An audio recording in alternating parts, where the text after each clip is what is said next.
मित्रमंडळी नमस्कार. मी सध्या आलो आहे शुक्राचार्य या ठिकाणी आणि इथून समोरच्या बाजूला दिसते ते पार्किंग आहे आणि हा नवीन रस्ता बनवलेला आहे आणि या रस्त्याच्या उजव्या बाजूनं पहिला एक पाठीमागं दगडी बांधकाम केलेला पायी जाण्यासाठीचा रस्ता आहे आणि आम्ही शुक्राचार्य देवस्थानाकडे समोर चालत चाललेलो आहोत. आणि या ठिकाणी शुक्राचार्य हे देवस्थान जे आहे ते पूर्णपणे चारी बाजूनं डोंगर आहेत आणि या डोंगर भागाच्या मध्ये वसलेला आहे. तर हा पूर्ण परिसर जो आहे तो आपण यामध्ये चित्रित करत आहोत आणि पुढं आपण चाललेलो आहोत शुक्राचार्य मंदिराकडे. आणि या ठिकाणी थोडीशी माहिती दिलेली आहे. तर हे पुढच्या बाजूला थोडंसं जवळच दुसरं नवीन पार्किंग जे आहे ते आपल्याला समोरच्या बाजूला बघायला मिळते. तर या इथून दिसणारं जे दृश्य आहे ते आपल्याला या ठिकाणी बघायला मिळते. खालच्या बाजूला शेती आहे आणि समोरच्या बाजूला जनावरं चरताना दिसत आहेत आणि काही मंडळी इथं आलेत. वरच्या बाजूला नवीन पार्किंग झालेलं आहे आणि समोरच्या बाजूला तो वाहणारा धबधबा दिसतो, परंतु सध्या पाऊस नाही त्यामुळे तो धबधबा आपल्याला वाहताना दिसत नाही. आणि काही मंडळी हे दर्शन करून आलेले आहेत. तर असा हा पूर्ण सुंदर परिसर, या जुन्या पायवाट किंवा पायऱ्या आहेत आणि इथून आपण पुढे जात असतो. तुम्ही कुठून आलायत? गोमेवाडी शेजारनं आलाय मग? हां हां हां. आम्ही आता गोमेवाडी मार्गे झालोय. आटपाडी गोमेवाडी तुमचं हिवतड मार्गे इथं आलोय आणि पुढे चाललोय दर्शनासाठी. हा सरळ रस्ता आहे. सरळ जायचं, परत तुम्हाला आटपाडीला जायचं असलं तर परत असं खाली जायचं. Okay okay. तुम्ही जाणार कुठे? आम्ही जाणार आहे पंढरपूर मंगळवेढा. मग गोमेवाडीला जावा, तिथून मग खाली इंडिया दौलत INDIADAULAT. हा विदाउट स्पेस आहे. हा तर तुम्ही यात बघायला मिळचाल उद्या परवा दिवशी. ती जाण्यासाठी अशा पायऱ्या आपल्याला बघायला मिळतात, पण पर्यटकांनी केलेली घाण, या ठिकाणी टाकलेलं प्लॅस्टिक आणि पाण्याच्या बाटल्या किंवा हे असं बरचशी घाण केलेली आपल्याला बघायला मिळते. तर असं इथं आल्यानंतर पर्यटकांनी या गोष्टी टाळल्या पाहिजेत.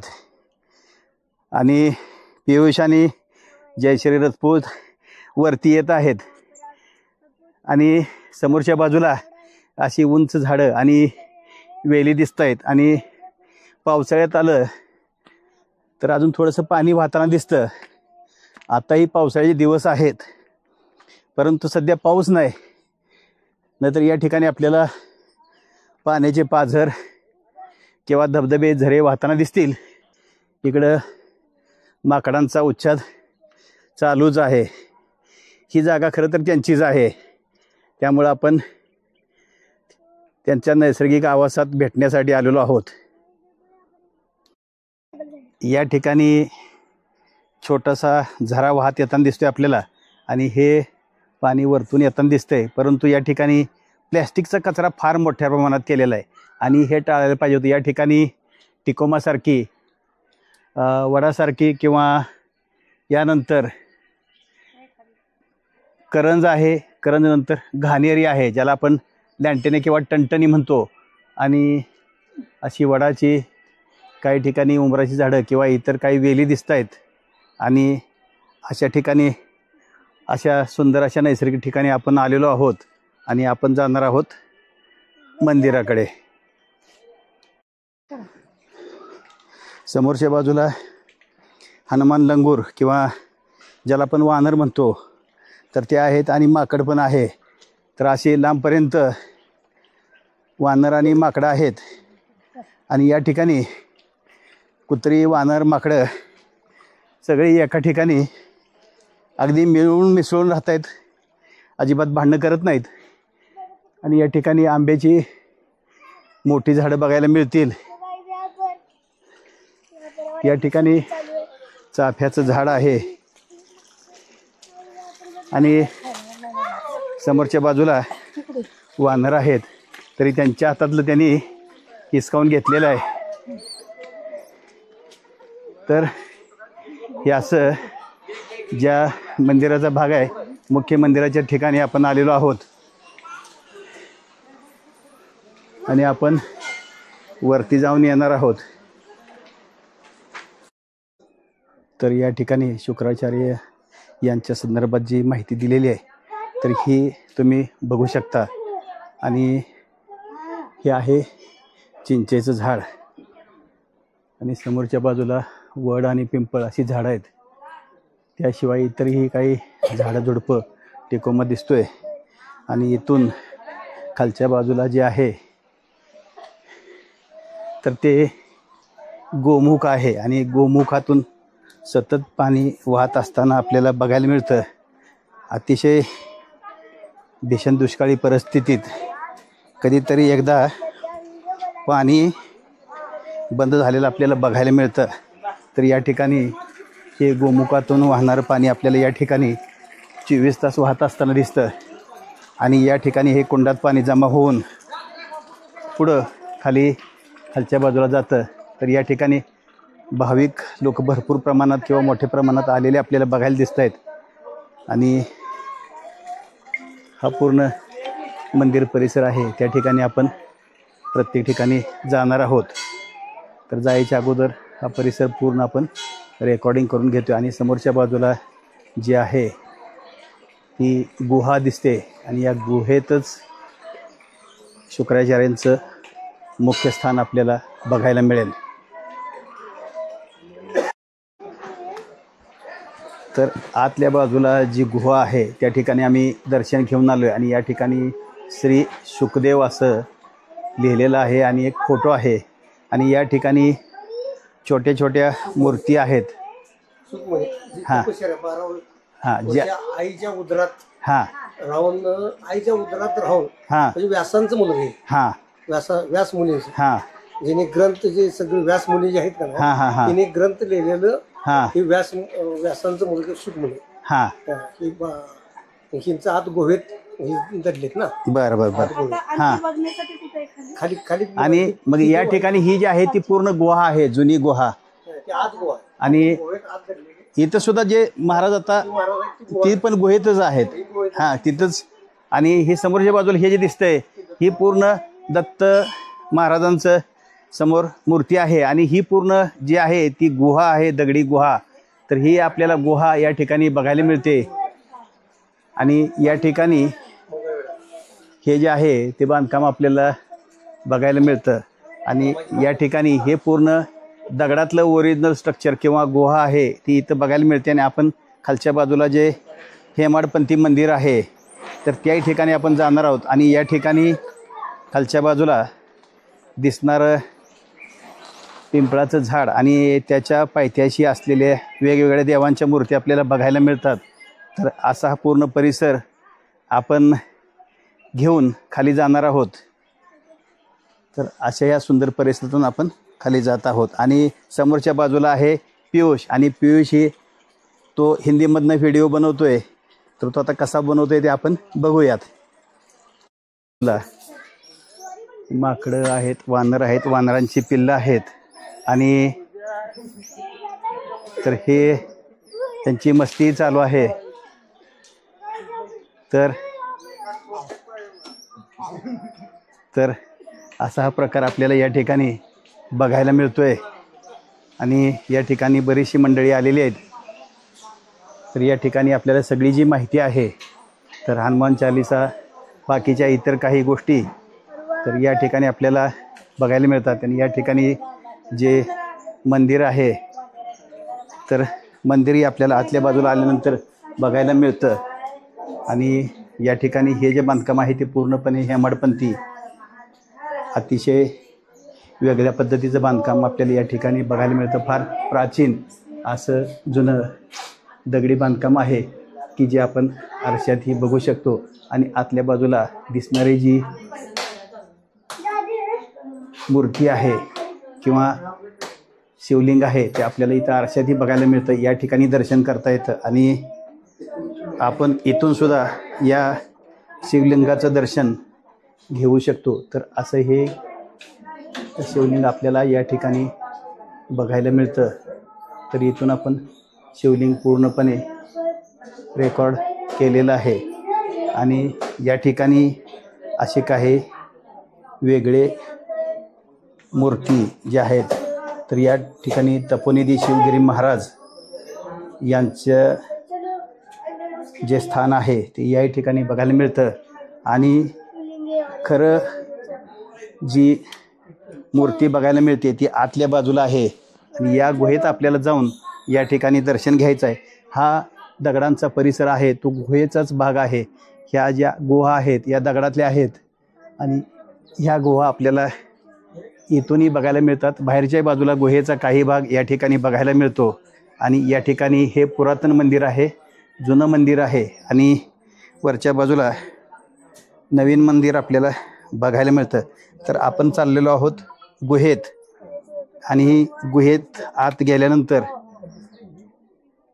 आपल्याला महाराज जे आहेत तर यांचा जो भाग आहे तर गुहेतून ते गेलेले आहेत हे आपल्याला या ठिकाणी बघायला मिळतं.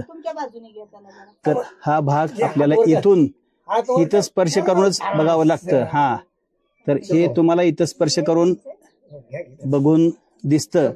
तर या ठिकाणी मी अनेक वेळा पाठीमागे येऊन गेलेलो आहे.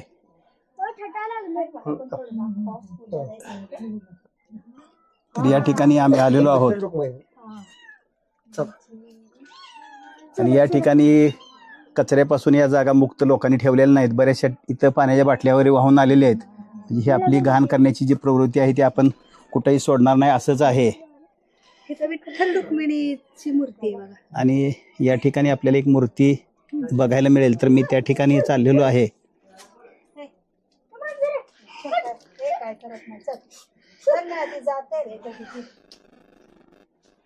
तर या ठिकाणी आपल्याला ही मूर्ती इथं या गुहेतून बघायला मिळते आणि हा गुहेतला जो पूर्ण परिसर आहे तो आपण या इथून दाखवण्याचा प्रयत्न करणार आहोत. तर ही जी मूर्ती आहे ती आपल्याला या ठिकाणी बघायला मिळते आणि लांबपर्यंत अशा गुहा आहेत आणि ह्या गुहेतल्या खालच्या बाजूला आता हे बांधकाम केलेले आपल्याला बघायला मिळते. या ठिकाणी पौतक आहेत आणि एक जे धुनीसाठी जी जागा आहे या ठिकाणी काही पूजापाठ केले जात असतील हाही भाग आपण रेकॉर्ड करून बाहेर निघतोय.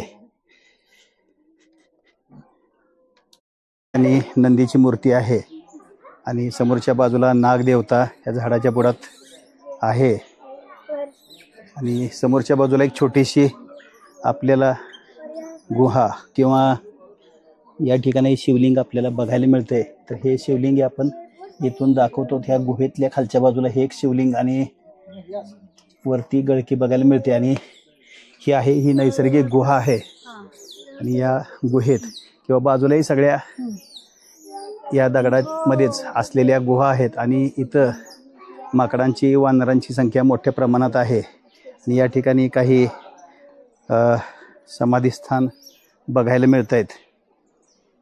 तर या बाजूला पाण्याचे हौद वगैरे आहेत पण ते सध्या बंद आहेत आणि झाडं जी वाढलेली आहेत तर त्यांच्या मुळ्या किती लांबपर्यंत खाली गेलेल्या आहेत आणि इथं वानरांची संख्या भरपूर आहे. तर हे बघायला त्यांना खायला भरपूर मिळतं. तर हे सगळं आपल्याला हा परिसर शुक्राचार्यांचा आपल्याला या ठिकाणी बघायला मिळतो. तर हा परिसर पूर्ण घेऊन आपण थोड्या वेळातच परत निघणार आहोत. हे समोरच्या बाजूला असलेलं जुनं हेमाडपंथी बांधकाम अतिशय चांगल्या स्थितीत आहे आणि या ठिकाणी वानरांचे खाणं चालू आहे. इथं बरीचशी मंडळी बसलेली आहेत, त्यांना खाद्य पदार्थ आहे ते बघायला मिळतात आणि समोरच्या बाजूला गुहा.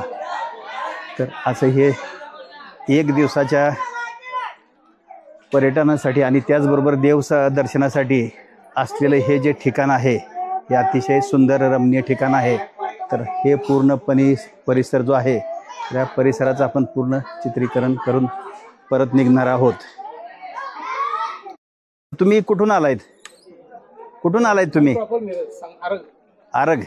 आणि इथं शुक्राचार्याला आलाय ते दर्शनासाठी आलाय.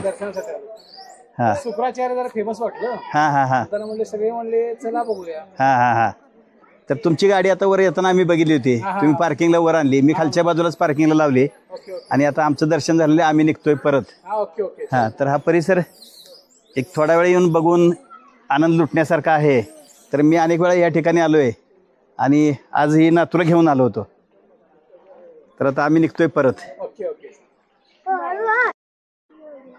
या ठिकाणी अशी वाढलेली झाडंही बघायला मिळतात आणि या ठिकाणी माकडांची संख्या. तर असा हा पूर्ण परिसर आपण चित्रीकरण करून परत निघत आहोत. आणि काही ठिकाणी आंब्याची झाडं दिसत आहेत आणि या खाली जाण्यासाठी ज्या पायऱ्या आहेत आणि या ठिकाणी अशी काही वेली पण आहेत.